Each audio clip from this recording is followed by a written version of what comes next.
Bakıda Türkiyə-Azərbaycan İş Adamları və Sənayeçilər İctimai Birliyinin 6-cı çağırış seçkili ümumi yığıncağı keçirilib. Yenicəğaz xəbər verir ki, tədbir Azərbaycan və Türkiyə dövlət himnlərinin səsləndirilməsi ilə başlayıb. Ardınca ümummilli lider Heydər Əliyevin, Türkiyə Cümhuriyyətinin qurucusu Mustafa Kemal Atatürkün və hər iki qardaş ölkənin bütün şəhidlərinin əziz xatirəsi bir dəqiqəlik sükutla yad edilib. İclasın açılışında çıxış edən TÜİBin İdarə Heyətinin sədri Hüseyn Böyükfırat, qurumun iki ölkə arasında iqtisadi əməkdaşlığın möhkəmlənməsi istiqamətindəki fəaliyyətindən danışaraq bildirib. Yeni dövrdə daha geniş və məqsədyönlü planlarla yola davam edirik. Yalnız biznes deyil, həm də sosial və mədəni sahələrdə həyata keçirdiyimiz layihələr iki ölkə arasında sarsılmaz qardaşlığın dərinləşməsinə xidmət edir. Çıxış edən Türkiyənin Azərbaycandakı səfiri Professor Doktor Birol Akgün isə iki ölkə arasındakı münasibətlərin mahiyyətinə diqqət çəkib. Bu əlaqələr sadəcə strateji tərəfdaşlıq deyil,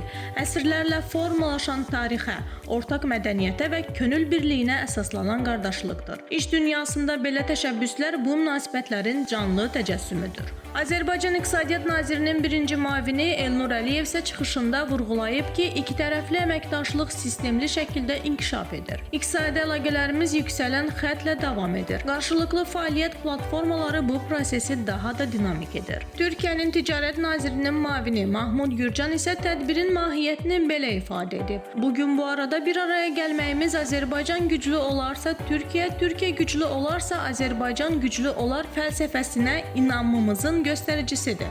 Məhz bu inam bizə birgə addımlar atmağa sövq edir. İqtisadi İslahatlar Təhlili və Kommunikasiya Mərkəzinin icraçı direktoru Vüsal Qasımlı çıxışında bildirib ki, belə görüşlər iki ölkə arasındakı iqtisadi əməkdaşlığın yeni zirvələrə çatmasına şərait yaradır. İnkişaf tendensiyası göstərir ki, əlaqələrimiz dərinləşməkdədir və bu istiqamətdə formalaşan işbirlikləri strateji əhəmiyyət kəsb edir. KOBYA'nın İdarə Heyətinin sədri Orxan Məmmədov isə vurğulayıb ki, ortaq tarix, milli kimlik və iqtisadi maraqlar əsasında qurulan əməkdaşlıq sahibkarların əməyi ilə güclənməkdədir. Bu uğurun təməlində fədakar iş adamlarının fəaliyyəti dayanır. Onların rolu danmazdır. Azpromo'nun icraçı direktoru Yusif Abdullayev da çıxışında diqqəti iqtisadi potensiala yönəldib. İki ölkə arasında ticarət dövriyyəsinin genişləndirilməsi istiqamətində mühüm addımlar atılır və bu proses davamlı şəkildə dərinləşir.